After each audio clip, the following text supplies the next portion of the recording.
Hello everyone, సనాతన ధర్మం ఛానల్కి స్వాగతం. శాస్త్రాల ప్రకారం భగవంతుడు ఈ 3 సమయాల్లో అందరి ఇంటికి తప్పకుండా వస్తాడు. ప్రేక్షకులారా, మనందరికీ తెలుసు కదా, భగవంతుడు సర్వవ్యాపి. అతడు ప్రతి అణువులోనూ ఉంటాడు. అయితే శాస్త్రాల్లో ఒక అద్భుతమైన రహస్యం చెప్పబడింది. భగవంతుడు ఎప్పుడు మనతోనే ఉన్నప్పటికీ 3 ప్రత్యేక సమయాలున్నాయి. అప్పుడు అతడు తన భక్తులకు మరింత దగ్గరవుతాడు. అలాంటి క్షణాల్లో మనిషి మరియు ఈశ్వరుని మధ్య ఎలాంటి పరదా ఉండదు. ప్రార్థనలు నేరుగా వినబడతాయి, కన్నీళ్లు మాటలు లేకుండానే స్వీకరించబడతాయి. కానీ విచారకరమైన విషయం ఏమిటంటే, మనం ఆ పవిత్ర క్షణాలను గుర్తించలేము. మనం లేదంటే నిద్రలో మునిగిపోయి ఉంటాం, లేదా సంసారిక వ్యవహారాల్లో అంతగా మునిగిపోయి ఉంటాం. మన జీవితంలోకి ప్రవేశిస్తున్న భగవంతుని ఆగమనాన్ని కూడా మనం గ్రహించలేము. శాస్త్రాల్లో రాయబడింది, ఎవరైతే ఈ 3 సమయాల్లో ఈశ్వరుని స్మరిస్తాడో అతని జీవితం నుంచి పాపాలు అలా మాయమవుతాయి. తెల్లవారుజామున సూర్యుని మొదటి కిరణాలు మంచు ముత్యాలను ఆవిరి చేసినట్లుగా. ఒకసారి స్వయంగా మహర్షి వేదవ్యాసుడు అన్నాడు, ఈశ్వరుని పొందడానికి తీర్థాలు అవసరం లేదు. సరైన సమయంలో సరైన భావంతో అతన్ని స్మరించడమే చాలు. ఇప్పుడు మన మనసులో ఆసక్తి తప్పకుండా మొలకెత్తుతుంది. ఆ 3 సమయాలు ఏమిటి? అది ప్రాతకాలంలోని బ్రహ్మ ముహూర్తమా? అప్పుడు అన్ని దేవతలు భూమిని సంచరిస్తాయా, లేదా సంధ్యా సమయంలో సూర్యుడు అస్తమిస్తున్నప్పుడు ఆకాశంలో దివ్యమైన కాంతి వ్యాప్తి చెందుతుందా, లేదా గాఢమైన రాత్రి సమయంలో ప్రపంచం మొత్తం నిద్రపోతున్నప్పుడు? కాని భగవంతుడు తన జాగరూక భక్తుల గదిలో స్వయంగా వచ్చి నిలబడతాడా? ఈ రోజు మనం ఈ దివ్య రహస్యాన్ని ఒక కథ ద్వారా అర్థం చేసుకుందాం. మరియు మనం ఈ భావపూరితమైన మాటలు ఇస్తున్నాం. ఈ కథను చివరి వరకు విన్నట్లయితే ఈ రోజు తర్వాత మీకు దేవాలయాల్లో భగవంతుని వెతకాల్సిన అవసరం ఉండదు. మీరు స్వయంగా అనుభవిస్తారు, ప్రభువు ఏ రాతి విగ్రహంలోనూ లేడు, కాని మీ దగ్గర, మీ ఇంట్లో, మీ హృదయంలో, మీ ముందే నిలబడి ఉన్నాడు. కాబట్టి మనం ఆ కథ వైపు అడుగులు వేద్దాం. ఇది ఈ దివ్య సత్యాన్ని వెలుగులోకి తెస్తుంది. కాని ప్రేక్షకులారా, ముందుకు వెళ్లే ముందు మీకు ఒక అత్యంత గంభీరమైన విషయం చెప్పాలి. మన ప్రాచీన ధర్మ గ్రంథమైన గరుడ పురాణంలో స్పష్టంగా చెప్పబడింది, ఏ కథ అయినా లేదా ఏ శీఖ అయినా దాన్ని మధ్యలో వదిలేస్తే అది కేవలం జ్ఞానం నుంచి వంచితులు కావడమే కాదు, అది పాపం శ్రేణిలోకి వస్తుంది. ఎందుకంటే అసంపూర్ణమైన కథ మనసులో సందేహాలు, భ్రమలు, అసంపూర్ణ సత్యాన్ని వదిలిపెడుతుంది. మరియు ఈ అసంపూర్ణ సత్యం చాలా సార్లు వ్యక్తిని తప్పుడు దిశలోకి తీసుకువెళ్తుంది. కాబట్టి మీకు వినమ్రమైన విన్నపం, ఈ రోజు ఈ కథను చివరి వరకు తప్పకుండా వినండి. ఎందుకంటే ఇది కేవలం ఒక కథ కాదు, జీవితానికి ఒక అర్థం. దీనిలో మీరు మీ కర్మల ప్రతిబింబాన్ని చూడగలరు. బహుశా ఈ కథలోని ఒక మాట, ఒక ప్రసంగం మీ జీవిత దిశను మార్చేయవచ్చు, మిమ్మల్ని పాపాల నుంచి రక్షించవచ్చు, మరియు మీరు అనుకోకుండా పడిపోయిన ఆ అంధకారం నుంచి బయటకు తీసుకురావచ్చు. మరియు మీరు ఒక నిజమైన సనాతని అయితే ఇలాంటి సందేశాలను కేవలం మీ వరకు పరిమితం చేయకుండా వాటిని ఎక్కువ మందికి చేర్చడం మీ ధర్మం. కాబట్టి ఈ వీడియోను లైక్ చేయండి, మీ స్నేహితులు మరియు కుటుంబ సభ్యులతో పంచుకోండి. తద్వారా ధర్మం, సత్యం మరియు జీవితానికి లోతైన బోధలు మీకు నిరంతరం అందుతూ ఉంటాయి. కాబట్టి శ్రద్ధ మరియు విశ్వాసంతో ఈ కథను ప్రారంభిద్దాం. పార్వతి ఒక చాలా పేద కుటుంబానికి చెందిన కుమార్తె. ఆమె తల్లిదండ్రులు పేదవారైనప్పటికీ వారి హృదయం చాలా ఉదారమైనది. ఎందుకంటే పార్వతి వారి ఏకైక సంతానం. కాబట్టి వారు ఆమెను చాలా ప్రేమతో, లాలనతో మరియు సంస్కారాలతో పెంచారు. పార్వతి రూపంలో అందంగా ఉండేదే కాకుండా స్వభావంలో కూడా అత్యంత వినయవంతురాలు మరియు గుణవంతురాలు. ఆమె తన తల్లిదండ్రుల సేవలో ఎప్పుడూ నిమగ్నమై ఉండేది. ఆమె ఉండే గ్రామంలోనే రాజు హుకుం సింగ్ ఉండేవాడు. ఒకరోజు పార్వతి నది ఒడ్డున తన చేతులతో బట్టలు ఉతుకుతోంది. అదే సమయంలో సంయోగవశాత్తు రాజు హుకుం సింగ్ అక్కడి నుంచి వెళ్తున్నాడు. రాజు అప్పటికీ అవివాహితుడు. అతని వివాహం ఇంకా జరగలేదు. అతని దృష్టి పార్వతి మీద పడినప్పుడు ఆమె సరళత మరియు మృదువైన రూపాన్ని చూసి మోహితుడయ్యాడు. రాజు నెమ్మదిగా ఆమె దగ్గరకు వచ్చి ఏదో చెప్పబోతుండగా పార్వతి సిగ్గుతో తన ఇంటి వైపు పరిగెత్తింది. రాజు ఆమెను పిలిచాడు, కాని ఆమె లోపలికి వెళ్లిపోయింది. రాజు గొంతు విని పార్వతి తండ్రి బయటకు వచ్చాడు. ముందు రాజును చూసి భయపడి 2 చేతులు జోడించి అన్నాడు, మహారాజా, ఈరోజు మా చిన్న ఆంగణంలో మీ రాకకు కారణమేమిటి? మేము ఏదైనా తప్పు చేసి ఉంటే క్షమించండి. రాజు నవ్వుతూ అన్నాడు, ఏమీ లేదు, అలాంటిదేమీ లేదు. అప్పుడు పార్వతి తండ్రి మరింత వినయంగా అడిగాడు, అయితే మహారాజా, మా కోసం ఏమి ఆజ్ఞ? రాజు శాంతమైన స్వరంలో అన్నాడు, మీ కుమార్తె నాకు చాలా ఇష్టమైంది. నేను ఆమెతో వివాహం చేసుకోవాలనుకుంటున్నాను. పేద తండ్రి హృదయం ఇది విని భావోద్వేగంతో నిండిపోయింది. అతడు రాజును మర్యాదగా తిరస్కరించలేడు మరియు మనసులో సంతోషపడ్డాడు. తన కుమార్తె రాజమహల్ రాణి అవుతుందని, ప్రతి తండ్రికి తన కుమార్తె సుఖంగా ఉండాలని, మంచి ఇంటికి వెళ్లాలని కోరిక ఉంటుంది కదా. పార్వతి తండ్రి సమ్మతి ఇచ్చాడు. రాజు చాలా ఘనంగా వివాహ ఏర్పాట్లు చేశాడు.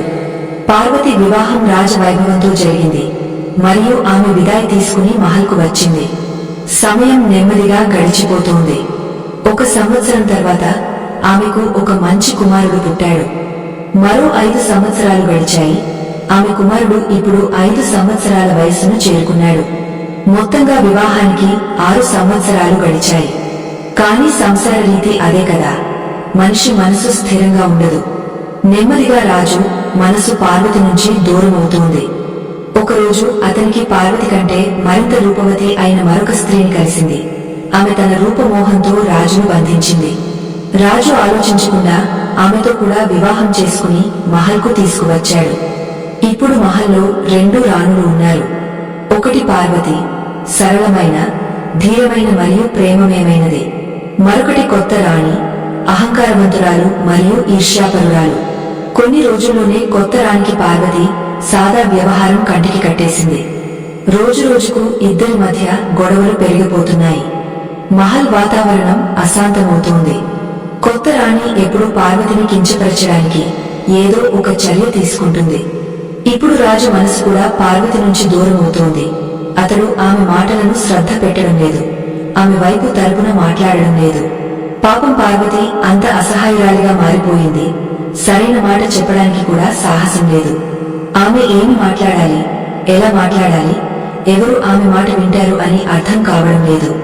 ఒకరోజు కొత్త రాణి చాతుర్యంతో పార్వతిని మహల్ నుంచి బయటకు పంపించేసింది. రాజు తన కుమారుని తన దగ్గరే ఉంచుకున్నాడు. కాని పార్వతిని మాత్రం ఒంటరిగా మహల్ నుంచి బయటకు పంపేశాడు. ఇప్పుడు పాపం ఆమె ఏమి చేస్తుంది? కన్నీళ్లు కారుస్తూ తన తల్లిదండ్రుల ఇంటికి తిరిగి వచ్చింది. ఇంటికి వచ్చి తన దుఃఖాన్ని తల్లిదండ్రులకు చెప్పింది. పార్వతి వ్యధ విని ఆమె తల్లిదండ్రుల హృదయం చిన్నాభిన్నమైపోయింది. వారు ముందు నుంచి పేదవారే, పైగా కుమార్తె అలాంటి దుర్దశ చూసి వారి మనసు మరింత బాధపడింది. వారు అర్థం చేసుకున్నారు, అల్లుడు సాధారణ మనిషి అయితే వెళ్లి బోధ చేసేవారు, కాని అతడు రాజు. అతని ముందు వారు ఏమీ చెప్పలేరు. ఇప్పుడు వారి మనసులో ఎప్పుడూ ఈ చింతే ఉండేది. పార్వతి భవిష్యత్తు ఏమిటి? చింత మరియు దుఃఖం కారణంగా నెమ్మదిగా తల్లిదండ్రులు స్వయంగా రోగగ్రస్తులవుతున్నారు. పార్వతి తల్లికి శ్వాస సమస్య ఉంది.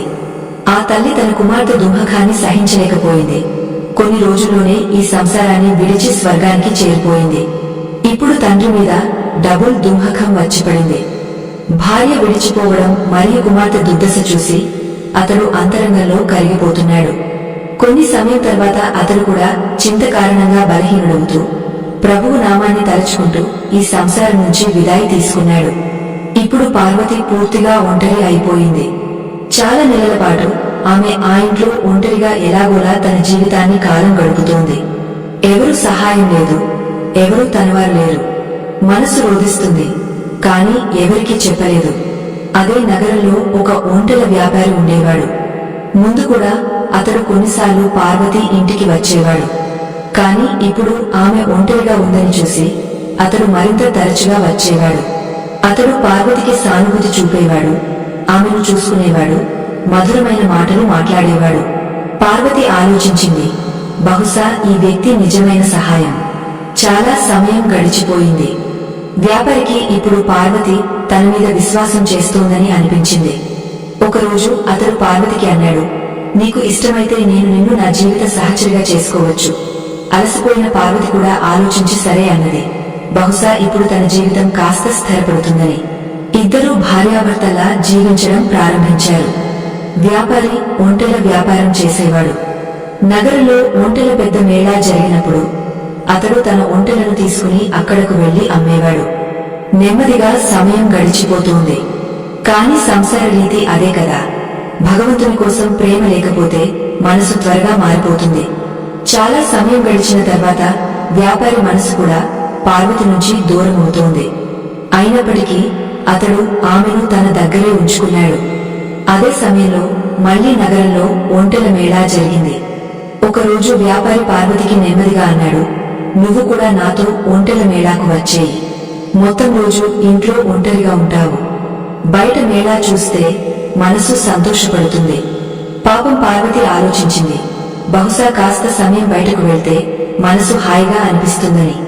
కాబట్టి ఆమె తన భర్తతో మేళాకు వెళ్ళింది. మొదట వ్యాపారి ఆమెను మంచిగా మేళా తిరిగించాడు.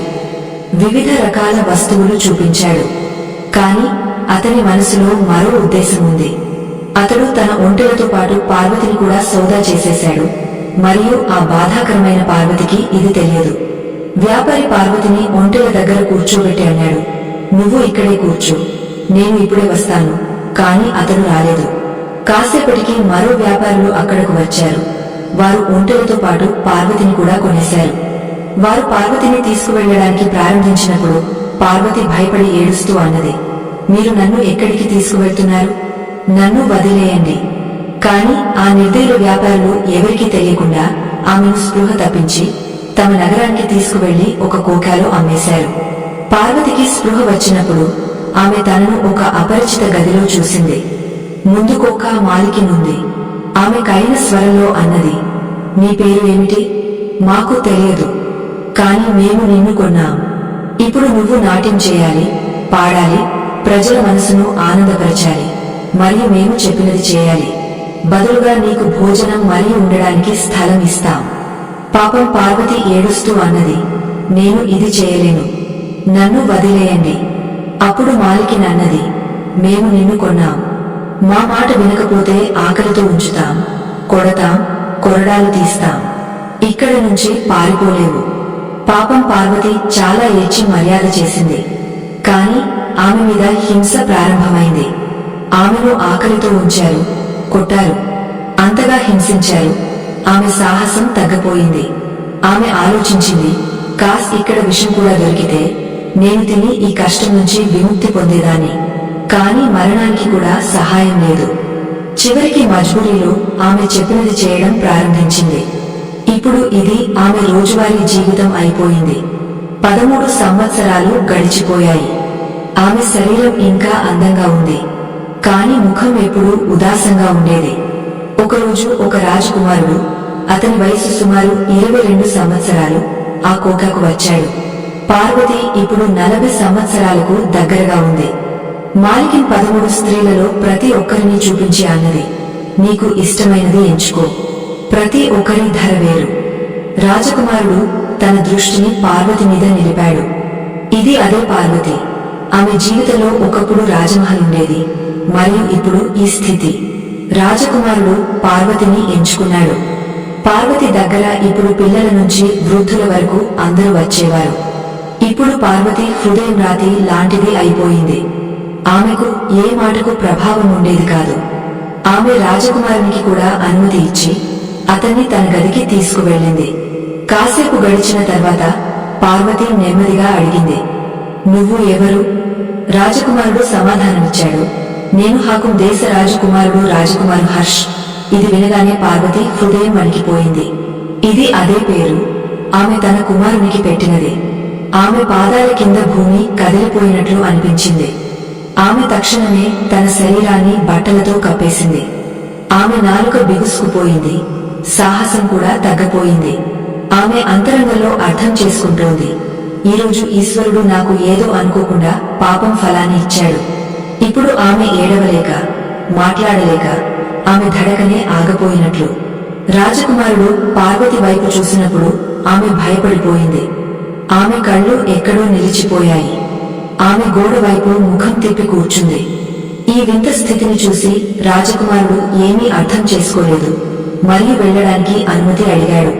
పార్వతి నెమ్మది గొంతులో అన్నది, వెళ్ళవచ్చు. రాజకుమారుడు వెళ్లిపోయాడు. పార్వతి తన 2 చేతులను ఆకాశం వైపు ఎత్తి ఒక చిన్నగా బాధాకరమైన గొంతులో ప్రభువును పిలిచింది. హే ప్రభు, నేను ఏమీ అపరాధం చేశాను? ఏ జన్మ పాపం ఫలం నాకు దక్కింది? ఈ జన్మలో నేను అలాంటి పాపం చేయలేదు. ఈ ఈరోజు నా సొంత కుమారుని నుంచి నా అవమానం జరిగింది. హే భగవాన్! ఆమె కళ్ళ నుంచి కన్నీటి ధారలు కారుతున్నాయి. ఆమె గోడ మీద తల బాదుకోవడం ప్రారంభించింది మరియు చాలాసేపు గది నుంచి బయటకు రాలేదు. ఇక్కడ కోఖా మాలికిన్ ఆలోచించింది. ఈరోజు రాజకుమారుడు వచ్చాడు, అతడు సంతోషంగా వెళ్లి ఉంటాడు. తప్పకుండా పార్వతికి పెద్ద బహుమానం ఇచ్చి వెళ్లి ఉంటాడు. ఆమె నెమ్మదిగా పార్వతి గదికి వెళ్ళింది. లోపలికి వెళ్లి చూసినప్పుడు పార్వతి చాలా జోరుగా ఏడుస్తోంది. మాలికిన్ అన్నది, పార్వతి, ఏమైంది? ఈరోజు రాజకుమారుడు వచ్చాడు కదా, నీకు మంచి బహుమానం ఇచ్చి వెళ్లి ఉంటాడు. పార్వతి ఏడుస్తూ అన్నది, అవును, అతను నాకు బహుమానం ఇచ్చి వెళ్ళాడు. కాని ఈ బహుమానం అలాంటి గాయం జీవితాంతం మానదు. నేను మరణించే వరకు కూడా దీన్ని మరచిపోలేను. మాలికిన్ ఆశ్చర్యపోయి అన్నది, అరే పార్వతి, ఏమైంది? కాస్త చెప్పు. చెప్పకపోతే నాకు ఎలా తెలుస్తుంది? పార్వతి తన దుఃఖాన్ని చెప్పడం ప్రారంభించింది. కాని ఈరోజు జరిగినది చెప్పడానికి ఆమెకు సిగ్గు వేస్తోంది. మాలికిన్ మళ్లీ అన్నది, చెప్పు సరే, ఏమైంది? ఈరోజు హాకుం నగర రాజకుమారుడు వచ్చాడు కదా. అప్పుడు పార్వతి వణుకుతున్న స్వరంలో అన్నది, ఈరోజు వచ్చిన రాజకుమారుడు నా సొంత కుమారుడే. అదే కుమారుడు 5 సంవత్సరాల వయసులో వదిలి మహల్ నుంచి బయటకు వచ్చాను మరియు ఈరోజు అదే కుమారునితో నా అవమానం జరిగింది. హే ప్రభు, నాకు ఏ జన్మ సజా దక్కింది? ఇది విని కోఖ్యా మాలికిన్ స్తబ్దురాలిగా మారిపోయింది. ఆమె ఎప్పుడూ అలాంటి దృశ్యం, అలాంటి దుఃఖం వినలేదు. ఆమె కళ్ళు కూడా నిండిపోయాయి. పార్వతి కోఖ్యా మాలికిన్ ముందు చేతులు జోడించి అన్నది, మాలికిన్, నేను ఇప్పుడు ఈ పాపం పని వదిలేయాలనుకుంటున్నాను. నన్ను ఇప్పుడు ఈ కోఖ్యా నుంచి వెళ్ళనివ్వండి. నేను ఏదైనా చిన్న చితకా పని చేసి కూడా నా పొట్ట పోసుకుంటాను. కాని ఇప్పుడు దయచేసి నన్ను బలవంతం చేయకండి. ఇంత చెప్పి ఆమె మాలికిన్ పాదాలపై పడి ఏడవడం ప్రారంభించింది. మొదటిసారి కోఖ్యా మాలికిన్ హృదయం కరిగిపోయింది. ఆమె పార్వతిని లేపి అన్నది, పార్వతి, నువ్వు నాకు చాలా ధనం సంపాదించి ఇచ్చావు. నేను నిన్ను కొన్న ధనం కంటే 5 రెట్లు నువ్వు నాకు సంపాదించావు. మరియు ఈరోజు నీతో జరిగినది నన్ను అంతరంగంలో కదిలించేసింది. నువ్వు జీవితంలో ఇప్పటికే చాలా కష్టాలు అనుభవించావు. నేను నిన్ను స్వేచ్ఛగా విడుదల చేస్తున్నాను. నువ్వు ఎక్కడికి కావాలంటే అక్కడికి వెళ్ళవచ్చు. మరియు ఎప్పుడైనా నాకు అవసరం పడితే నన్ను గుర్తు చేసుకో. నేను నీకు సహాయం చేస్తాను. పార్వతి కన్నీళ్లు తుడుచుకుంటూ అన్నది, మాలికిన్, ఇప్పుడు ఇంతకంటే పెద్ద గాయం నా జీవితంలో ఏమి ఉంటుంది? ఇప్పుడు నేను మరణించాలి. కాని లేదు, నేను మరణించను. నేను చూడాలనుకుంటున్నాను. ఇంకా ఏ కష్టాలు నాకు సహించాల్సి ఉంది. బహుశా నా పాపాలు ఇంకా పూర్తి కాలేదు. ఇంత చెప్పి ఆమె మాలికిన్ గళాన్ని కౌగిలించుకుని ఫూట్ ఏడవడం ప్రారంభించింది. తర్వాత ఆమె నుంచి విదాయి తీసుకుని అక్కడి నుంచి బయటకు వచ్చింది. కొన్ని రోజులు ఆమె గ్రామ గల్లీలో తిరుగుతూ ఉంది. ఆకలి దప్పికలతో చాలా రాత్రులు గడిపింది. ఒకరోజు ఆమె ఒక వేప చెట్టు కింద పడి నిద్రపోయింది. శరీరంలో బలం లేదు. స్పృహ తప్పినట్లు అవుతోంది. రోడ్డు కుక్కలు ఆమె ముఖాన్ని నాకుతున్నాయి. కాని ఆమెకు ఏమీ తెలియదు. అదే సమయంలో అక్కడి నుంచి ఒక గుజరి పాలు అమ్మే స్త్రీ పాలు మరియు మజ్జిగ తీసుకుని వెళ్తోంది. ఆమె చాలా దయావంతురాలు. ఆమె చూసినప్పుడు ఒక స్త్రీ నేలపై పడి ఉంది మరియు కుక్కలు నాకుతున్నాయి. ఆమెకు దయ వచ్చింది. ఆమె ఆలోచించింది, బహుశా ఈ స్త్రీ మరణించి ఉందేమో. ఆమె త్వరగా ఆమె దగ్గరకు వచ్చి కుక్కలను తరిమేసింది. ఆమె చూసినప్పుడు ఆమె శ్వాసలు ఇంకా నడుస్తున్నాయి. ఆమెను లేపడానికి ప్రయత్నించింది. ఆమె ఒక గ్లాసులో పాలు నింపి నెమ్మదిగా పార్వతి నోట్లో పోసింది. కాస్త పాలు ఆమె గొంతు దిగబడింది. కాస్త బయటకు వచ్చింది. అర గ్లాసు పాలు ఎలాగోలా దిగబడింది. గుజరి అరగంట అక్కడే కూర్చుంది. నెమ్మదిగా పార్వతికి స్పృహ వస్తోంది. ఆమె కాస్త మాట్లాడగలుగుతోంది. ఇప్పుడు ఆమె కాస్త నడవగలుగుతోంది. గుజరి ప్రేమతో పార్వతికి అన్నది, సోదరి, నీకు ఇష్టమైతే నా ఇంటికి వచ్చేయి. నా ఇంటికి వచ్చి స్నానం చేయవచ్చు. కొన్ని రోజులు ఉండవచ్చు. ఈశ్వరుడు నాకు కాస్త సహాయం ఇచ్చాడు. నేను నీకు కూడా సహాయం చేస్తాను. ఆమె నెమ్మదిగా పార్వతిని తన ఇంటికి తీసుకువచ్చింది. అక్కడికి తీసుకువచ్చి ఆమెను స్నానం చేయించింది. శుభ్రమైన బట్టలు వేసింది మరియు భోజనం పెట్టింది. ఇప్పుడు పార్వతి పూర్తి స్పృహలోకి వచ్చింది. గుజరి మృదువైన స్వరంలో అడిగింది, సోదరి, నువ్వు ఎవరు? నీ స్థితి ఎలా అయింది? నువ్వు ఇక్కడ ఒంటరిగా ఎందుకు ఉన్నావు? నీ గతం ఏమిటి? పార్వతి కళ్ళు దించి తన మొత్తం దుఃఖాన్ని, తన గతాన్ని గుజరికి చెప్పింది. పార్వతి మాటలు విని గుజరి కళ్లలో కూడా కన్నీళ్లు వచ్చాయి. గుజరి పార్వతి చేయి పట్టుకుని అన్నది, నువ్వు నా సోదరి. నా భర్త మరణించాడు. నేను మరియు నా ఒక పిల్లవాడు మాత్రమే. నేను పాలు మరియు మజ్జిగ అమ్మి జీవితం గడుపుతున్నాను. నువ్వు నాతో జీవితాంతం ఉండవచ్చు. పార్వతి కన్నీళ్లతో అన్నది, సోదరి, నన్ను నీతో ఉంచుకు. నా జీవితంలో ఈశ్వరుడు ముళ్ళు మాత్రమే పరిచాడు, గాయాలు మాత్రమే ఇచ్చాడు. నేను కోరుకోవడం లేదు, నీకు కూడా నా దుఃఖం బాధ్యత కావాలని. నన్ను ఒంటరిగా వదిలేయి. నా జీవితంలో ఎవరూ సహచరుడు లేదు. గుజరి పార్వతి భుజం మీద చేయి వేసి శాంతమైన స్వరంలో అన్నది, సోదరి, ఏమీ పర్వాలేదు. నువ్వు నాతో ఉండు. ఈశ్వరుడు మనకు సహాయం చేస్తాడు. ఏదైనా కష్టం వచ్చినా మన ఇద్దరం కలిసి సహిస్తాం. గుజరి బార్బార్ వినపం మీద పార్వతి ఆమెతో ఉండడానికి సమ్మతి అయింది. ఇప్పుడు పార్వతి గుజరితో ఉండడం ప్రారంభించింది. ఆమె ఇంట్లో ఉండేది మరియు గుజరి పాలు అమ్మి ముగ్గురు గుజారా చేస్తుంది. ఇప్పుడు కుటుంబంలో ఒక సభ్యుడు పెరిగాడు కాబట్టి గుజరికి మరింత శ్రమ చేయాలి. పార్వతి ఇది అంతా చూస్తోంది. ఆమె ఆలోచించింది, ఎందుకు నేను కూడా గుజరితో పాలు మరియు మజ్జిగ అమ్మడానికి వెళ్ళకూడదు? పార్వతి అన్నది, సోదరి, నేను కూడా నీతో వస్తే ధనం మరింత వస్తుంది మరియు మన గుజారా మంచిగా ఉంటుంది. గుజరి ఆమెను మర్యాద చేసింది. సోదరి, ఏమీ పర్వాలేదు, నువ్వు ఇంట్లోనే ఉండు. కాని పార్వతి ఆగ్రహం చేసింది, లేదు సోదరి, మన ఇద్దరం కలిసి శ్రమ చేస్తే ఈశ్వరుడు కూడా మన మీద ప్రసన్నుడవుతాడు. ఇప్పుడు పార్వతి పిల్లవాని ఉదయం స్నానం చేయించి స్కూలుకు పంపేస్తుంది. పిల్లవాడు తిరిగి వచ్చే వరకు ఆమె గుజరితో పాలు మజ్జిగ అమ్మి తిరిగి వస్తుంది మరియు పిల్లవాన్ని చూసుకుంటుంది. ఇంటి పని ఇద్దరు కలిసి చేస్తారు. ఇలా నెమ్మదిగా 3 నెలలు గడిచిపోయాయి. ఒకరోజు గుజరి పాలు మరియు మజ్జిగ తలపై నుంచి పడి నేలపై చిందరవందర అయిపోయింది. గుజరి నేలపై కూర్చుని పడిన పాలను చూసి ఏడవడం ప్రారంభించింది. అప్పుడు పార్వతి ప్రేమతో అన్నది, సోదరి, నువ్వు పాలు మరియు మజ్జిగ కోసం ఎందుకు విలపిస్తున్నావు? ఎందుకు పశ్చాత్తాపపడుతున్నావు? ఎందుకు ఈ వస్తువుల కోసం బాధపడుతున్నావు? చూడు నన్ను సోదరి, నా మొత్తం జీవితం నాశనమైపోయింది. నేను నీ ముందు నిలబడి ఉన్నాను. రా, ఇప్పుడు లేచి ఇంటికి వెళదాం. ఈశ్వరుడు మళ్లీ మనకు సహాయం చేస్తాడు. గుజరి లేవలేకపోతోంది. ఆమె పాదంలో గాయమైంది. చాలా నొప్పి ఉంది. అప్పుడు పార్వతి ఆమెకు సహాయం చేసి నెమ్మదిగా లేపి ఇంటికి తీసుకువచ్చింది. ఇంటికి వచ్చి పసుపు మరియు నూనె పూసి గుజరికి పట్టి కట్టింది. ఇప్పుడు గుజరి నడవడానికి లేదా తిరగడానికి సమర్థవంతురాలు కాదు. కాబట్టి పార్వతి ఒంటరిగా మజ్జిగ మరియు పెరుగు అమ్మడానికి వెళ్లడం ప్రారంభించింది. ఇలా 5 రోజులు గడిచిపోయాయి కాని గుజరి గాయం మానడం లేదు. ఇంటి దేశీ చికిత్సలతో కూడా ప్రయోజనం లేదు. బదులుగా గాయం మరింత పెరిగిపోతోంది. 10 రోజులు గడిచిపోయాయి. గాయం మానడానికి బదులు మరింత వ్యాప్తి చెందింది.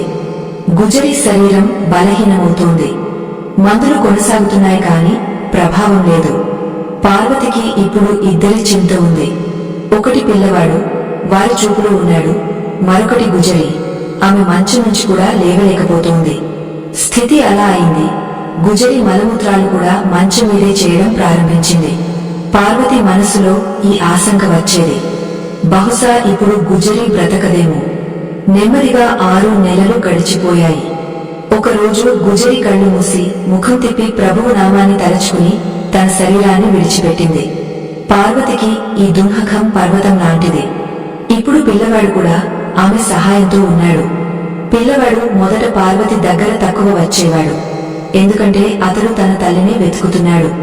బార్బార్ అడిగేవాడు, నా తల్లి ఎక్కడికి వెళ్ళింది? పార్వతి అతన్ని మృదువైన స్వరంలో బోధ చేసేది, నీ తల్లి భగవంతుని దగ్గరకు వెళ్ళింది కొన్ని రోజులకు. ఆమె మళ్లీ వస్తుంది. ఇలా బోధ చేసి ఆమె పిల్లవాన్ని భోజనం పెట్టేది, నిద్రపుచ్చేది, సమాధానపరిచేది. నెమ్మదిగా పిల్లవాడు పార్వతితో కలిసిపోయాడు. సమయం గడుస్తోంది. 10 సంవత్సరాలు గడిచిపోయాయి. పిల్లవాడు ఇప్పుడు 18 సంవత్సరాల వయసును చేరుకున్నాడు. ఇప్పుడు అతనికి తెలుసు తన తల్లి మరణించింది. కాని అతడు పార్వతినే తన తల్లిగా భావిస్తాడు. అతడు కూడా పనిలో సహాయం చేయడం ప్రారంభించాడు. పార్వతి అడవికి కట్టెలు తెచ్చేదానికి వెళ్తే అతడు కూడా వెంట వెళ్లేవాడు. ఒకరోజు ఇద్దరు కొండ మీద కట్టెలు తెచ్చేదానికి వెళ్లారు. కొండ అంచున ఒక ఎండిన చెట్టు నిలబడి ఉంది. పార్వతి ఆ చెట్టు మీద ఎక్కి కట్టెలు కోయడం ప్రారంభించింది. ఆమె నిలబడిన కొమ్మ అకస్మాత్తుగా విరిగిపోయింది. పార్వతి సమతుల్యం కోల్పోయి చెట్టు నుంచి కిందకు పడి కొండ కిందకు జారిపోయింది. కింద గాయమైన అడవి ఉంది మరియు ఆమె అడవిలోకి పడిపోయింది. పిల్లవాడు ఇది చూసి జోరుగా అరిచాడు. అతడు కిందకు చూస్తూ ఉన్నాడు, పిలుస్తూ ఉన్నాడు, అమ్మా అమ్మా. కాని పార్వతి ఎక్కడా కనిపించలేదు. ఏడుస్తూ పిల్లవాడు గ్రామానికి పరుగెత్తి అందరికీ చెప్పాడు. గ్రామస్తులు కొండ మీదకు వచ్చి కిందకు చూశారు. కాని అంత గాయమైన అడవి ఉంది. ఎవరు కిందకు వెళ్లడానికి సాహసం చేయలేదు. అందరూ అంచనా వేశారు, పార్వతి ఇప్పుడు జీవించలేదు. వారు పిల్లవాణ్ణి తీసుకుని తిరిగి గ్రామానికి వచ్చారు. పిల్లవాడు ఏడుస్తూ అన్నాడు, ఇప్పుడు మనం ఏమీ చేయలేము. గ్రామస్తులు పిల్లవాణ్ణి బోధ చేశారు. అంత ఎత్తైన కొండ నుంచి పడింది. బహుశా బ్రతకలేదు, మరణించి ఉంటుంది, లేదా ఏదైనా అడవి జంతువు తినేసి ఉంటుంది. ఇలా చెప్పి అందరూ తమ తమ ఇళ్లకు వెళ్లిపోయారు. కాని సత్యం ఏమిటంటే కొండ కింద ఒక మడుగు ఉంది. పార్వతి అందులో ఇరుక్కుపోయింది. కొండతో జీకొన్న కారణంగా ఆమె శరీరంలో గాయాలు అయ్యాయి. కాని ఆమె మరణించలేదు. ఆమె మెడ వరకు మడుగులో మునిగిపోయింది. మడుగు లోతు కాదు కాని అంతగా ఉంది. పార్వతి బయటకు రాలేదు. ఆమె 10 రోజుల పాటు అక్కడే ఇరుక్కుపోయి ఉంది. అడవి జంతువులు వచ్చేవి కాని మడుగులోకి వెళ్లలేవు. ఒకరోజు కొంతమంది మనుషులు అక్కడకు వచ్చారు. వారు చూశారు, ఒక స్త్రీ మడుగులో ఇరుక్కుపోయి ఉంది. వారు శ్రమ చేసి ఆమెను బయటకు తీశారు. పార్వతి ఇంకా జీవించి ఉంది కాని ఆమె స్థితి చాలా గంభీరం. వారు ఆమెను బయటకు తీసినప్పుడు చూశారు, ఆమె 2 కాళ్లు విరిగిపోయాయి. వారు ఆమెను ఎత్తుకుని తమ కబీలాకు తీసుకువెళ్లారు. పార్వతి ఏమీ మాట్లాడలేకపోతోంది, మరి వారి భాష కూడా అర్థం చేసుకోలేకపోతోంది. వారు తమ విధానంలో ఆమె చికిత్స చేశారు. చాలా రోజులు గడిచిపోయాయి. ఆమె నెమ్మదిగా బాగవుతోంది కాని నడవలేకపోతోంది. ఆమె ఎముకలు అలా విరిగిపోయాయి, జత చేయలేదు. చివరికి ఆమె 2 కాళ్లను తొలగించాల్సి వచ్చింది.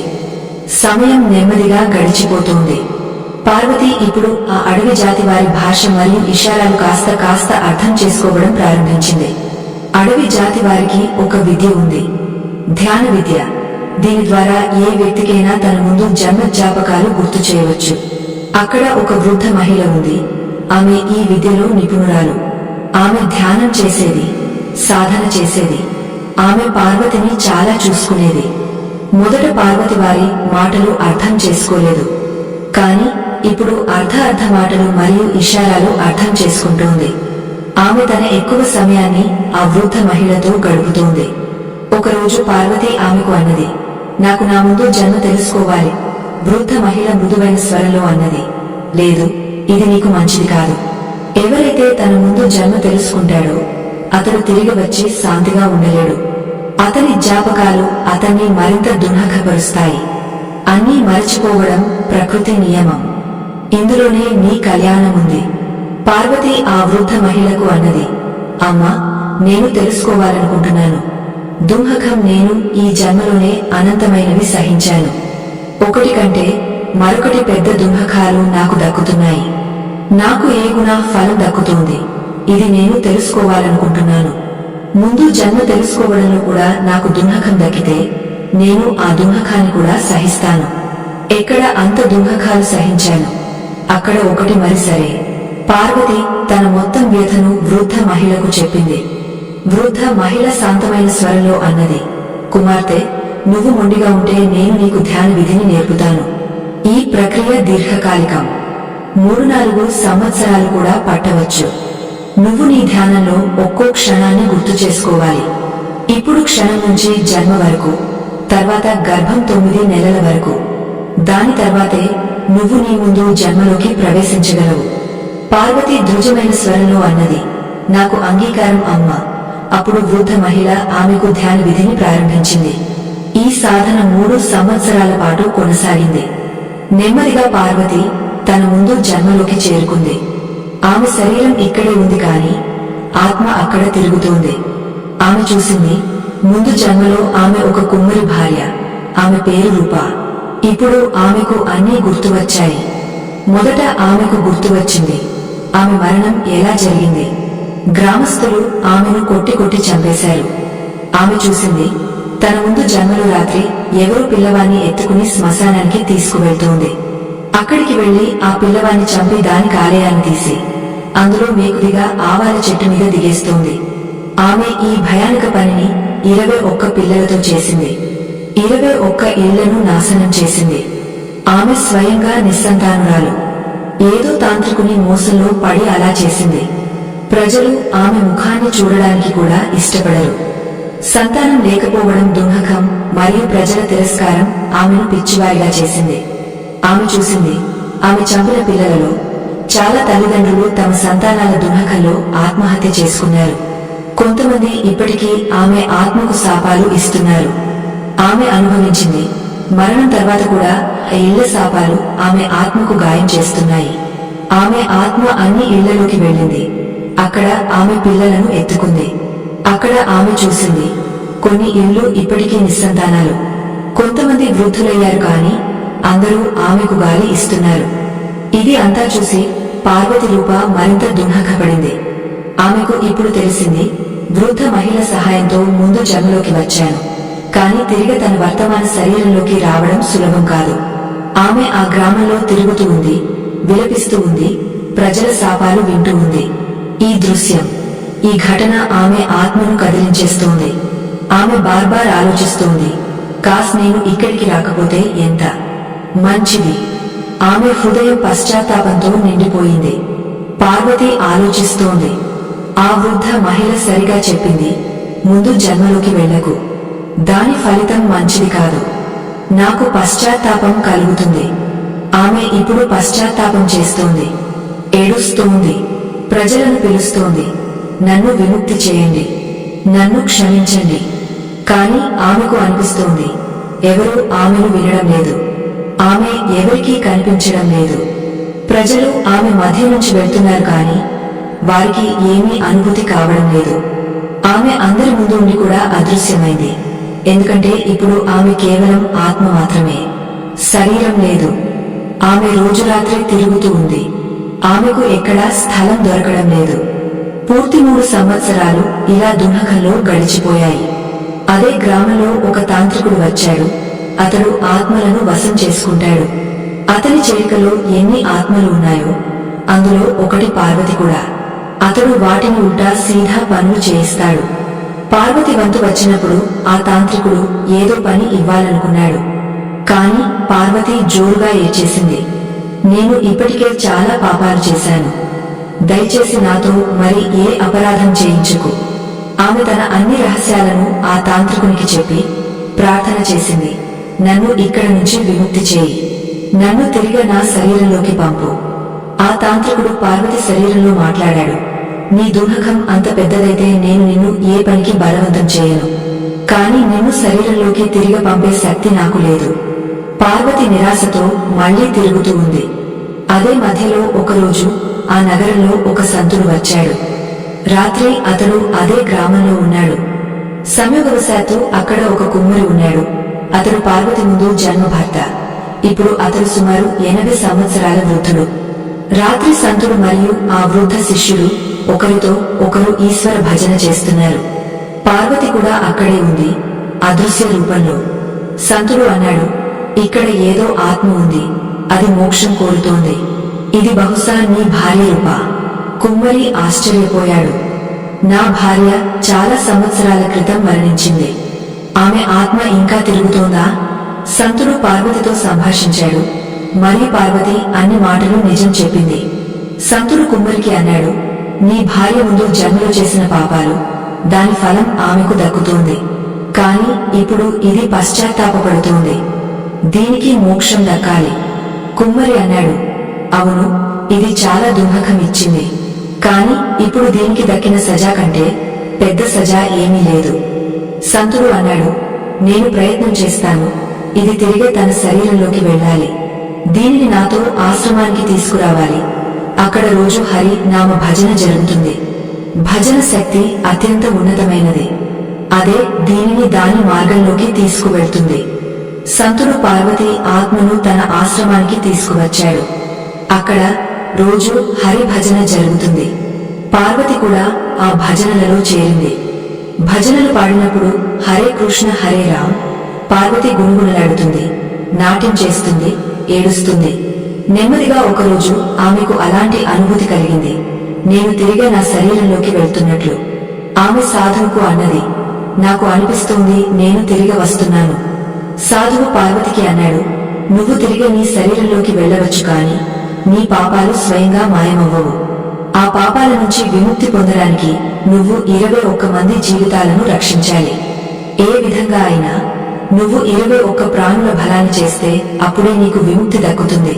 పార్వతి అన్నది, నేను ఎంత కష్టం సహించినా ఇప్పుడు నుంచి మంచి మాత్రమే చేస్తాను. ఇప్పుడు ఆమెకు తన శరీరం తన వైపు లాగుతున్నట్లు అనిపించింది. ఆమె సాధు బాబా నుంచి ఆశీర్వాదం తీసుకుని తిరిగి తన శరీరంలోకి వచ్చింది. ఆమె కళ్ళు తెరిచినప్పుడు ఆమె చూసింది, తన శరీరం మీద పెద్ద పెద్ద గాయాలు ఉన్నాయి. చీమలు ఆమె శరీరాన్ని కాటేసి గాయపరిచాయి. శరీరం మీద వందల స్థలాల్లో గాయాలు. ఆమె నొప్పితో తడుపుకుని మళ్లీ స్పృహ తప్పిపోయింది. అడవి జాతి వారు రోజు ఆమె శరీరాన్ని చూసేవారు. వారు తెలుసు ఆమె ధ్యాన సాధనలో ఉంది కాబట్టి వారు ఎప్పుడూ ఆమెను ఇబ్బంది పెట్టలేదు. ఆమె శరీరాన్ని చీమలు తిన్నా లేదా ఏమైనా. ఆ రోజు వారు చూసినప్పుడు ఆమె శరీరంలో హలచల్ జరిగింది మరియు కళ్ళు తెరిచాయి. వారు చాలా సంతోషపడ్డారు. వారు ఆమెకు మరహం పట్టి చేశారు. ఆమెకు భోజనం కూడా పెట్టారు. కొన్ని గంటల తర్వాత పార్వతికి స్పృహ వచ్చింది. ఆమె తక్షణమే అడిగింది, ఆ వృద్ధ తల్లి ఎక్కడా? నా చూపు చేసేది. అడవి జాతి వారు దుర్ముఖంతో అన్నారు. వారు గడిచిపోయి 1.5 సంవత్సరాలు అయింది. వారు రోజు నీ దగ్గర కూర్చుని ఈశ్వరునికి నీ తిరిగి రావడానికి ప్రార్థన చేసేవారు. బహుశా వారి ద్వార ఫలమే నువ్వు తిరిగి వచ్చావు. ఇది విని పార్వతి కళ్ళు నిండిపోయాయి.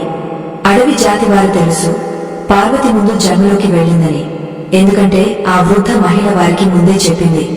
వారు పార్వతికి అన్నారు, మాకు కూడా చెప్పు, నీతో ఏమి జరిగింది? అప్పుడు పార్వతి తన ముందు జన్మ పూర్తి కథను వారికి చెప్పింది. 7 సంవత్సరాల తర్వాత ఆమె తిరిగి తన శరీరంలోకి వచ్చింది. కొన్ని సమయంలో ఆమె శరీర గాయాలు మానాయి. కాని ఆమె 2 కాళ్లు లేవు కాబట్టి నడవడంలో చాలా కష్టం. ఇప్పుడు ఆమెకు 21 జీవితాలను రక్షించి తన పాపాల ప్రాయశ్చిత్తం చేయాలి.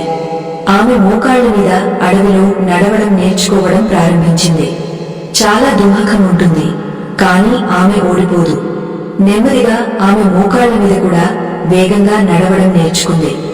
ఆమె రోజు అడవిలోకి వెళ్లి వెతుకుతుంది. ఎక్కడ ఎవరు సంకటంలో ఉన్నారో నేను రక్షించగలను. ఒక రోజు ఆమె చూసింది, అడవిలో ఒక సర్పం ముళ్ల మధ్య చిక్కుకుపోయి ఉంది. ముళ్ళు అతని శరీరాన్ని గాయపరిచాయి. పార్వతి అతని దగ్గరకు వెళ్లినప్పుడు సర్పం ఆమెను చూసి ఫనెత్తాడు. అతడు ముందు నుంచి నొప్పిలో ఉన్నాడు మరియు పార్వతిని వస్తుని చూసి మరింత కోపంగా అయ్యాడు. పార్వతి హృదయంలో కరుణ జ్వాల జ్వలిస్తోంది. ఆమె తెలుసు, నేను సర్పం దగ్గరకు నేరుగా వెళ్తే అతడు నన్ను కూడా కాటవచ్చు మరియు నేను మరణించవచ్చు. సర్పం చాలా కోపంగా కనిపిస్తున్నాడు. పార్వతి భయపడి దగ్గరకు వెళ్లలేదు. అక్కడ దగ్గరలో ఒక పొడవైన బంబు పడి ఉంది. ఆమె ఆ బంబును తీసుకుని నెమ్మదిగా సర్పాన్ని ముళ్ల నుంచి బయటకు తీయడంలో సహాయం చేయడం ప్రారంభించింది. కాని సర్పం శరీరంలో కొన్ని ముళ్ళు అంతరంగంలో గాజంగా ఇరుక్కుపోయాయి. సులభంగా బయటకు రావడం లేదు. ఆమెకు నడవడంలో పెద్ద కష్టం ఉంది. పార్వతి చూసింది, ఈ ముళ్లను తీసేస్తే సర్పం పూర్తిగా ఆరోగ్యవంతుడవుతాడు మరియు మంచిగా నడవగలడు. పార్వతి తన తలపై ఉన్న బట్టను సర్పం మీద వేసింది, తద్వారా అతని ఫన్ మీద నియంత్రణ పొందడానికి. తర్వాత ఆమె జాగ్రత్తగా అతని నోటిని పట్టుకుని ముళ్లను ఒక్కొక్కటిగా బయటకు తీసింది. చివరికి అన్ని ముళ్ళు బయటకు వచ్చినప్పుడు సర్పం ఊపిరి పీల్చుకుని నెమ్మదిగా అక్కడి నుంచి వెళ్లిపోయాడు. పార్వతి అనుభవించింది, నేను ఈరోజు ఒక జీవితాన్ని రక్షించాను. పార్వతి రోజు అడవిలో ఇలాగే వెతుకుతుంది. ఎక్కడ ఎవరు సంకటంలో ఉన్నారో అక్కడ చేరి సహాయం చేస్తుంది. ఒకరోజు ఆమె ఒక వేటగాడిని కలిసింది. అతడు భుజం మీద ఒక జింక పిల్లను తగిలించుకుని తీసుకువెళ్తున్నాడు. అది త్వరలో భోజనం కోసం ఇంటికి తీసుకువెళ్లబడుతుంది. పార్వతి హృదయంలో దయ చూసి ఆ వేటగాడిని ఆపింది. ఆమె విన్నపం చేసింది, అన్నా, దీన్ని వదిలేయి, దీన్ని చంపడం మానేయి. ఎందుకు నువ్వు ఎవరి జీవితాన్ని తీసుకుంటావు? వేటగాడు అన్నాడు, ఇది నా పని. దీని ద్వారానే నేను పొట్ట పోసుకుంటాను. నేను దీన్ని మార్కెట్లో అమ్మి సంపాదిస్తాను. కాని పార్వతి ప్రేమతో బోధ చేసింది, నువ్వు మరో పని చేయి. అడవి నుంచి ఎండిన కట్టెలు కోసి అమ్ము, పూలు ఫలాలు తెంచి అమ్ము. దీని ద్వారా కూడా నీ గుజారా అవుతుంది. ఈ జీవులను చంపడం సరైంది కాదు. వాటికి కూడా జీవితం దక్కింది. చేతులు, కాళ్ళు, కళ్ళు, శ్వాసలు అన్నీ ఈశ్వరుడు ఇచ్చాడు. మనకు జీవించడానికి అధికారం ఉన్నట్లే వాటికి కూడా ఉంది. వాటి అమాయకత్వాన్ని లాభం చేసుకోకూడదు. మనకు ఎవరైనా మరణించినప్పుడు నొప్పి అనిపిస్తుంది కదా, వాటిని చంపినప్పుడు కూడా నొప్పి అనిపిస్తుంది. ఈ మాటలు విని వేటగాడి మనసు వణికిపోయింది. పార్వతి మాటలను అతడు లోతుగా విని అర్థం చేసుకున్నాడు. అతడు తక్షణం నిర్ణయం తీసుకున్నాడు, నేను ఈ జింక పిల్లను వదిలేస్తాను. ఇప్పుడు నుంచి నేను ఏ జంతువును చంపను. వేటగాడి మాట విని పార్వతి హృదయం సంతోషపడింది. ఆమె ఆలోచించింది, ఈ వేటగాడు ముందు నుంచి ఏ జీవిని చంపకపోతే ఎన్ని జీవితాలు రక్షించబడతాయో తెలియదు. ఈరోజు ఈశ్వరుని ఎంత పెద్ద పని జరిగింది. ఇప్పటి వరకు పార్వతి 2 జీవితాలను రక్షించింది. ఆమె ఆత్మలో కొత్త శక్తి వచ్చింది. ఆమె రోజు అడవిలో వెళ్లి వెతుకుతుంది, ఎవరికి సహాయం అవసరం. ఒకరోజు ఆమెకు ఒక తోడేలు దొరికింది. అతని పాదంలో పొదల పెద్ద ముళ్ళు గుచ్చుకుపోయాయి. అతడు నొప్పితో కేకలు పెడుతున్నాడు, ఏడుస్తున్నాడు. అతని గొంతు విని అనిపిస్తోంది, ఎవరైనా నా సహాయం చేయి. పార్వతి అతని దగ్గరకు వెళ్లడానికి భయపడుతోంది. ఆమె 10 అడుగుల దూరంలో కూర్చుని ధ్యానంగా అతన్ని చూస్తోంది. తోడేలు కూడా ఆమెను చూస్తున్నాడు. నెమ్మదిగా అతడు తన తలను పార్వతి వైపు తిప్పి చాలా నెమ్మదిగా గొంతు విడిచాడు, భయపడకు, నా సహాయం చేయి, నేను నీకు ఏమీ అనను. పార్వతి చూసినప్పుడు తోడేలు శాంతంగా ఉన్నాడు. ఆమె నెమ్మదిగా అతని దగ్గరకు చేరి అతని తలపై చేయి ఫెరేసింది. తోడేలు పూర్తిగా శాంతంగా ఉన్నాడు. అతనిలో కాస్త కోపం లేదు. ఇప్పుడు పార్వతి నిర్భయురాలిగా మారింది. ఆమె నెమ్మదిగా అతని పాదాల నుంచి ముళ్లను తీసింది. ముళ్ళు బయటకు వచ్చిన వెంటనే తోడేలుకు తక్షణ ఉపశమనం దక్కింది. ఈ దృశ్యం చూసి పార్వతి హృదయం భావోద్వేగంతో నిండిపోయింది. జీవులలో కూడా ప్రేమ ఉంటుంది. వారు కూడా నొప్పి అర్థం చేసుకుంటారు. కేవలం భాష వేరు. తోడేలు నడవడం ప్రారంభించాడు. కాని కాస్త దూరం వెళ్లి మళ్లీ తిరిగి వచ్చాడు. అతడు పార్వతి దగ్గరకు వచ్చి ఆమె చేతులను నాకడం ప్రారంభించాడు, ధన్యవాదాలు చెప్పినట్లు. తర్వాత నెమ్మదిగా వెళ్లిపోయాడు. ఈ దృశ్యం పార్వతికి ఏదో చమత్కారం లాంటిది. ఇప్పుడు ఆమె మనసులో అన్ని జీవుల పట్ల అపారమైన ప్రేమ మొలకెత్తింది. ఆమె నిర్ణయం తీసుకుంది, జీవిత చివరి క్షణం వరకు నేను ప్రతి దుఃఖిత ప్రాణి సేవ చేస్తాను. ఆమెకు కాళ్లు లేవు, అయినప్పటికీ ఆమె మోకాళ్ల మీద అలా నడుస్తుంది. ఆమెకు నిజమైన కాళ్లు ఉన్నట్లు. ఇప్పుడు అడవి జీవులు మాత్రమే కాదు, చెట్లు పాదపాలు కూడా ఆమెను గుర్తించడం ప్రారంభించాయి. ఆమె శరీరం వృద్ధమైపోయింది, కాని ఆమె మనసు ఇప్పుడు నిర్మలమైంది. ఇప్పుడు ఆమె దగ్గర శాపాలు లేవు, ద్వాలు ఉన్నాయి. మొత్తం అడవి పార్వతి ప్రేమతో నిండిపోయింది. ఒకరోజు పార్వతి నది ఒడ్డున కూర్చుంది. చుట్టుపక్కల అడవి జీవులు ఉన్నాయి. చేపలు ఆమె పాదాలతో ఆడుతున్నాయి. పక్షులు పైన కూర్చున్నాయి. ఉడుతలు ఆమె చేతుల్లో ఉన్నాయి. సూర్యుడు మునిగపోతున్నాడు. ఆమె ఆకాశం వైపు చూస్తోంది, ప్రభువును కలవడానికి సిద్ధమవుతున్నట్లు. ఆమె చేతిలో ఒక ఉడుత ఉంది. సూర్యుని చూస్తూ చూస్తూ ఆమె అక్కడే నెమ్మదిగా ఒక వైపు వంగ పడిపోయింది. కాసేపు ఆమె నిశ్శబ్దంగా ఉంది. ఉడుత ఆమె మీద ఎగురుతోంది. తర్వాత ఉడుతకు అనుభూతి కలిగింది. పార్వతి తన శరీరాన్ని విడిచిపెట్టింది. ఉడుత తన చిన్న గొంతులో పిలుపు ఇచ్చింది. ఆమె పిలుపు విని అడవి అన్ని జీవులు అక్కడకు వచ్చాయి. జింకలు, కోతులు, ఏనుగులు, పక్షులు, సర్పాలు, తోడేళ్లు అన్నీ. కాసేపటికి అడవి జాతివారు కూడా అక్కడకు చేరుకున్నారు. అందరూ కలిసి పెద్ద ప్రేమతో పార్వతి శరీరాన్ని మట్టికి అప్పగించారు. తర్వాత అందరూ కలిసి ఆకాశం వైపు ముఖం చేసి పార్వతికి దుఆ మాంగారు. మొత్తం అడవిలో జీవుల గొంతులు మారుమోగాయి. ప్రకృతి కూడా పార్వతి త్యాగాన్ని ప్రణామం చేస్తున్నట్లు. అప్పుడు మేఘాలు కమ్ముకున్నాయి మరియు అకస్మాత్తుగా ఘనఘోర వర్షం పడడం ప్రారంభించింది. ప్రేమ మేఘాలు ఏడుస్తూ ఏడుస్తూ కురుస్తున్నట్లు. ఆ అడవి గత 10 సంవత్సరాల నుంచి ఎండిపోయి ఉంది. ఆ రోజు నుంచి ప్రతి సంవత్సరం పూర్తి వర్షం పడుతుంది. నదులు, చెరువులు, జలపాతాలు అన్ని నీటితో నిండిపోయాయి. చెట్లు పాదపాలు లహలహలాడుతున్నాయి. అడవి అంతా హరితవనమైపోయింది. ప్రజలు చెప్పడం ప్రారంభించారు, పార్వతి ఇప్పటికీ ఇక్కడే ఉందేమో, ఈ హరితలోనే స్థిరపడింది.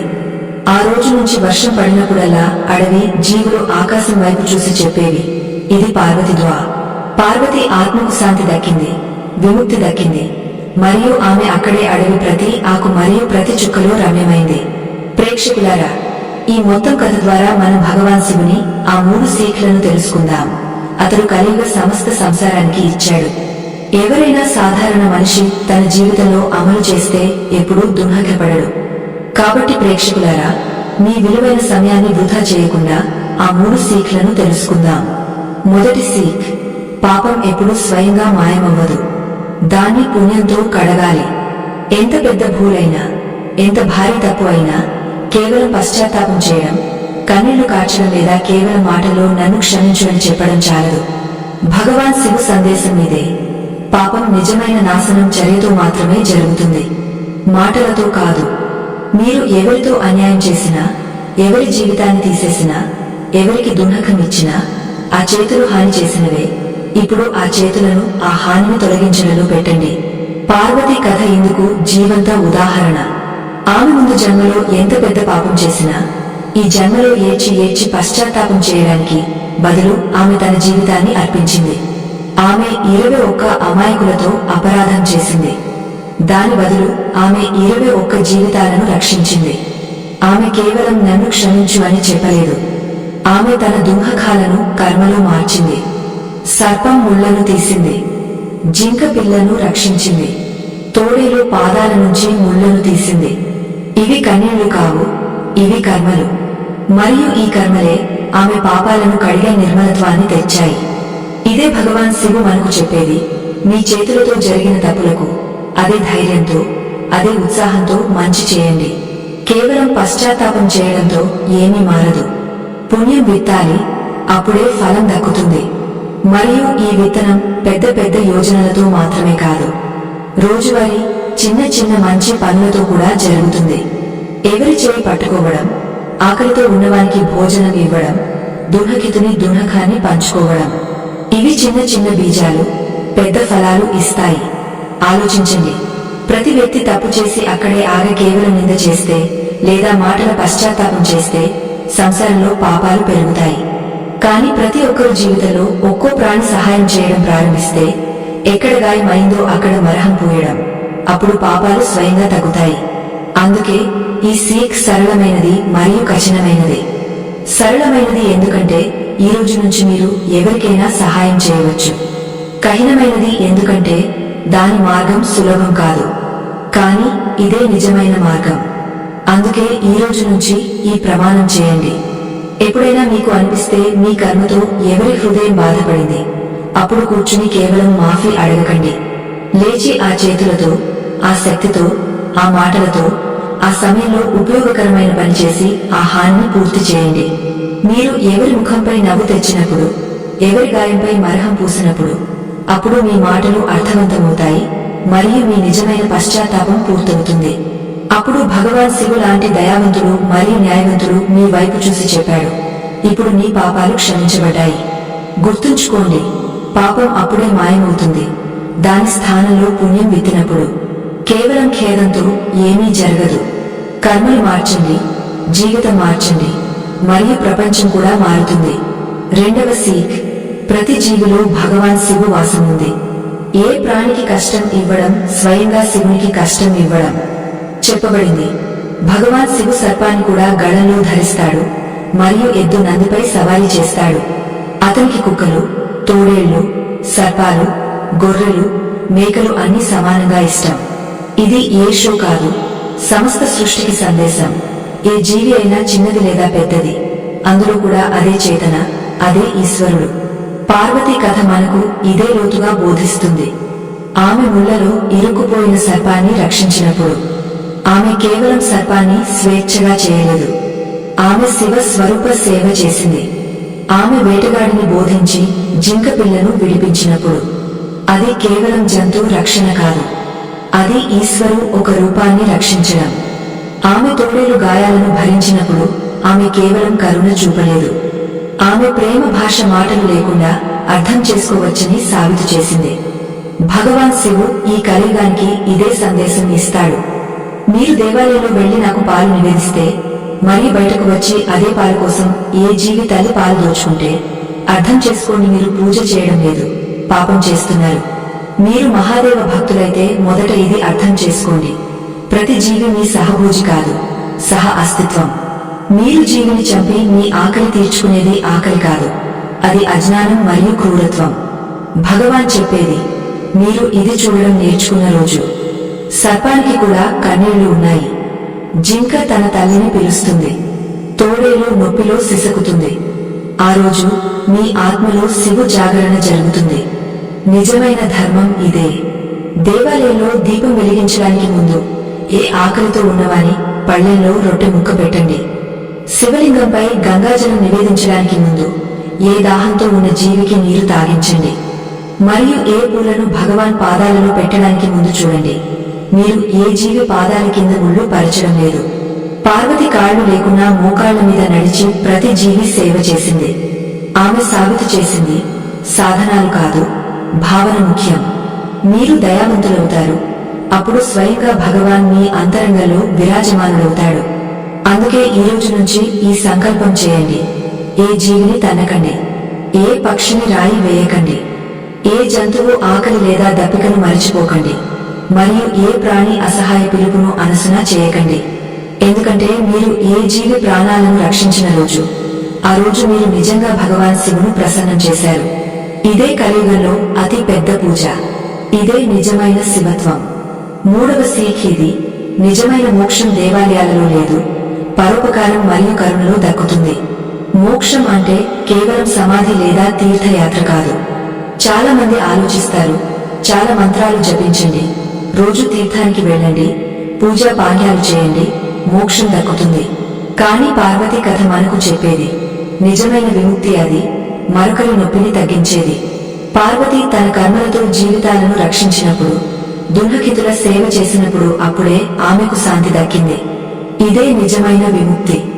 ఆత్మ హల్కా అవ్వడం, హృదయం శాంతమవ్వడం. భగవాన్ శివు మనకు బోధిస్తాడు, భక్తి నిజమైన రూపమది, చేతులు ఎత్తి ఎవరి మంచి చేయడం. మీరు కేవలం మాటల్లో భక్తి చేస్తే కానీ ఎవరికీ ఉపయోగకరం కాకపోతే ఆ భక్తి అసంపూర్ణం. పరోపకారం మరియు కరుణతోనే మనసు అంతరంగంలో మారుతుంది. మీరు ఏ ఆకలితో ఉన్నవానికి రొట్టె ఇచ్చినప్పుడు, ఏ గాయపడిన వారికి మరహం పూసినప్పుడు, ఏ ఒంటరి వారి చేయి పట్టుకున్నప్పుడు, అప్పుడు మీ మాటలు పవిత్రమవుతా మరియు మీ ఆత్మిక భారం హల్కా అవుతుంది. పార్వతి తన మోకాళ్లతో నడిచి కూడా జీవుల సేవ చేసింది. ఆమె దగ్గర పెద్ద శక్తులు లేవు, కాని ఆమె ఏమి చేయగలిగిందో పూర్తి హృదయంతో చేసింది. అలాగే మనం కూడా చిన్న చిన్న కర్మలతో పెద్ద మార్పు తెచ్చుకోవచ్చు. మోక్షం పొందడానికి పెద్ద తపస్సు చేయాల్సిన అవసరం లేదు. ముఖ్యం ఏమిటంటే మీరు రోజు ఎవరి దుఃఖాన్ని తగ్గించడానికి ప్రయత్నం చేయడం. కాస్త బాధ్యత నిర్వహణతో కూడా ఆత్మకు చాలా శాంతి దక్కుతుంది. నిజమైన పరోపకారం నిస్వార్థం. పార్వతి అప్పుడు కూడా సహాయం చేసింది, ఆమె దగ్గర ఏమీ లేనప్పుడు. సహాయం భావనలో స్వార్థం ఉండకూడదు. మీరు అపేక్ష లేకుండా సేవ చేసినప్పుడు ఈశ్వరు కృప స్వయంగా వస్తుంది. ఇదే మార్గం. దీని ద్వారా వ్యక్తి జన్మ మరణ బంధాల నుంచి నెమ్మదిగా విముక్తుడవుతాడు. ఇది కూడా అర్థం చేసుకోండి, మోక్షం ఒక రోజులో దక్కదు. పార్వతికి కూడా 7 సంవత్సరాల మోకాళ్ల నొప్పి, కఠిన సాధన మరియు నిరంతర సేవతో విముక్తి దక్కింది. అందుకే ధైర్యం ఉంచండి. ప్రతిరోజు ఒక చిన్న మంచి కర్మ చేయండి. ఎవరికైనా సహాయం చేయండి. ఎవరి మాట వినండి. ఎవరి కోసం దానం చేయండి. నెమ్మదిగా ఈ కర్మ మీ అలవాటుగా మారుతుంది మరియు చివరికి మీ ఆత్మ శుద్ధమవుతుంది. చివరి ప్రార్థన ఇదే: ప్రభు శివు మనకు అలాంటి కరుణ మరియు సేవ బలాన్ని ఇవ్వు. మనం ప్రతిరోజు ఎవరికైనా ఉపయోగకరంగా ఉండాలి. మనకు అలాంటి అర్థం ఇవ్వు. నిజమైన పూజ మరొకరి దుఃఖాలను తొలగించడంలో ఉంది. మన జీవితం మరొకరి కోసం ఇచ్చినప్పుడు అప్పుడే మనకు నిజమైన శాంతి మరియు మోక్షం అనుభూతి దక్కుతుంది. ఇది 3వ సీక్. మోక్షం దేవాలయాలలో వెతకకండి, చిన్న చిన్న కర్మలలో దక్కుతుంది. పరోపకారమే పరమ ఆరాధన. ప్రేక్షకులారా, ఈ కథ ఇక్కడే ముగియదు. ఇంకా మనం తెలుసుకుందాం. శాస్త్రాల ప్రకారం ఈ 3 సమయాల్లో భగవంతుడు తన భక్తుల దగ్గరకు వస్తాడు. ప్రేక్షకులారా, శాస్త్రాలు చెప్పబడింది, ఈశ్వరుడు ఏ రహస్యమైన ప్రదేశంలో కూర్చుని ఉండడు. ఆ 3 ప్రత్యేక ఘడియల్లో అతడు నేరుగా తన నిజమైన భక్తుని దగ్గరకు వస్తాడు. ఈ 3 ఘడియలను గుర్తించడం మన జీవితానికి అతి పెద్ద వరం. ఎందుకంటే ఆ ఘడియ వచ్చినప్పుడు మనం బహిరంగ మనసుతో అతన్ని పొందితే కష్టాలు వదిలిపోతాయి, ఆశ మొలకెత్తుతుంది మరియు ఆత్మలో శాంతి నెలకొంటుంది. ఈ రోజు మనం ఈ 3 సమయాలను సరళ భాషలో భక్తి భావంతో అర్థం చేసుకుందాం. తద్వారా మీ జీవితంలో ఆ లంహా వచ్చినప్పుడు మీరు గుర్తించి పూర్తి సమర్పణతో స్వీకరించగలరు. మొదటి సమయం, భక్తుని మనసు పూర్తిగా నిస్వార్థ ప్రేమతో నిండిపోయినప్పుడు. అలాంటి సమయంలో భక్తుడు ఏ లాభం ఆశించడు. వారు మాంగడం లేదు, షో చేయడం లేదు. కేవలం ప్రేమ మరియు సమర్పణ శాంత దీపాన్ని వెలిగిస్తారు. శాస్త్రాల్లో అలాంటి సమర్పణను నిజమైన భక్తి అని చెప్పబడింది. మనసు ప్రతి లిప్స, ప్రతి ద్వేషం, ప్రతి అహంకారం మాయమై కేవలం ప్రభు స్మరణ మాత్రమే మిగిలినప్పుడు ఈశ్వరుడు స్వయంగా ఆ భక్తుని దగ్గరకు దిగివస్తాడు. ఈ దిగడం ఏ భౌతిక రూపం కాకపోవచ్చు. ఈ అనుభవం అలా ఉంటుంది, అదృశ్య చేయి గళం పట్టుకున్నట్లు, అంతరంగంలో అమృతరసం ప్రవహిస్తున్నట్లు. ఆ సమయంలో సంసార చిన్న చింతలు క్షీణమవుతాయి మరియు శ్రద్ధతో నిండిన జీవితం కొత్త దిశ తీసుకుంటుంది. అలాంటి వారికి ఏ సంకటం దగ్గరగా ఉన్నా లేదా సంతోష సమయం, భక్తునికి అటుంట విశ్వాసం దక్కుతుంది, ప్రభు తోడుగా ఉన్నాడు. అందుకే శాస్త్రాలు మనకు బార్బార్ బోధిస్తాయి, నిస్వార్థ భక్తి చేయండి. ఎందుకంటే అదే భక్తి ఈశ్వరుని మీ దగ్గరకు లాగుతుంది. రెండవ సమయం, భక్తుని మనసు నిజమైన దుఃఖం మరియు కష్టంలో విరిగా అన్ని స్వీకరించినప్పుడు.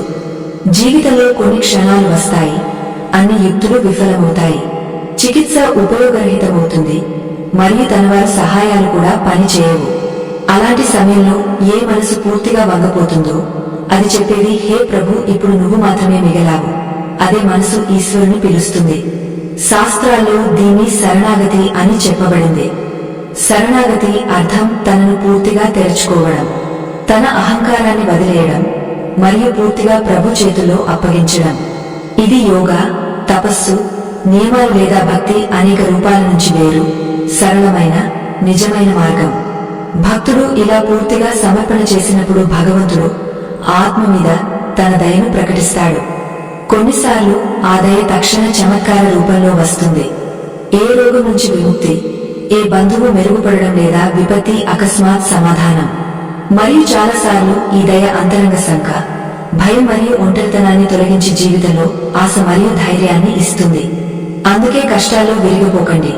అప్పుడు మీరు తనను కోల్పోకుండా ప్రభు పాదాలలో సమర్పించుకుంటే గుర్తుంచుకోండి, ఆ సమయం ఈశ్వరుడు మీకు అతి దయావంతుడిగా వస్తాడు. మూడవ సమయం, మరణ సమయం లేదా చివరి క్షణం వచ్చినప్పుడు మరియు ఆత్మ పూర్తిగా శాంతమవుతుంది. శాస్త్రాల్లో చెప్పబడింది, మరణ క్షణం అతి నిజమైన మరియు నిస్సందేహమైన అవకాశం. జీవితంలో మనం ఏమి చేశాము, ఆలోచించాము, కోరాము అన్ని ఆ ఒక్క క్షణంలో అర్థం కోల్పోతాయి. కానీ ఆ ఘడియ శ్రద్ధ మరియు నిజాయితీకి అతి పెద్ద అవకాశం.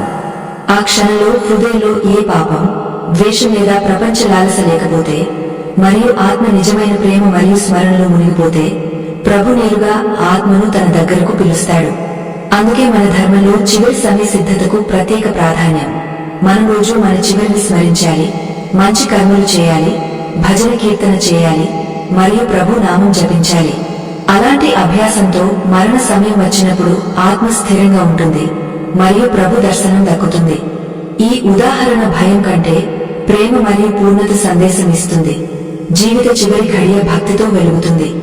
ఇప్పుడు మీరు ఆలోచిస్తారు, ఈ 3 సమయాలను ఎలా గుర్తించాలి? మొదట సాధారణ జీవితంలో కూడా చిన్న చిన్న సంకేతాలు దక్కుతాయి. మీరు అపేక్ష లేకుండా ఎవరి కోసం త్యాగం చేసినప్పుడు మరియు అంతరంగంలో ఆనందం అనుభవిస్తారు. అర్థం చేసుకోండి, ప్రభు అంశం మీతో ఉంది. మీరు ఏ కష్టంలో ధైర్యం మరియు సమర్పణ చూపినప్పుడు ఆ సంకటం ఈశ్వరు పరీక్ష కాదు, పిలుపు. మరియు జీవిత పెద్ద ఎంపికలలో నిలబడి మీ అహంకారాన్ని వదిలేసినప్పుడు తెలుసుకోండి, మీరు ఆ 3వ సమయ సిద్ధత చేస్తున్నారు.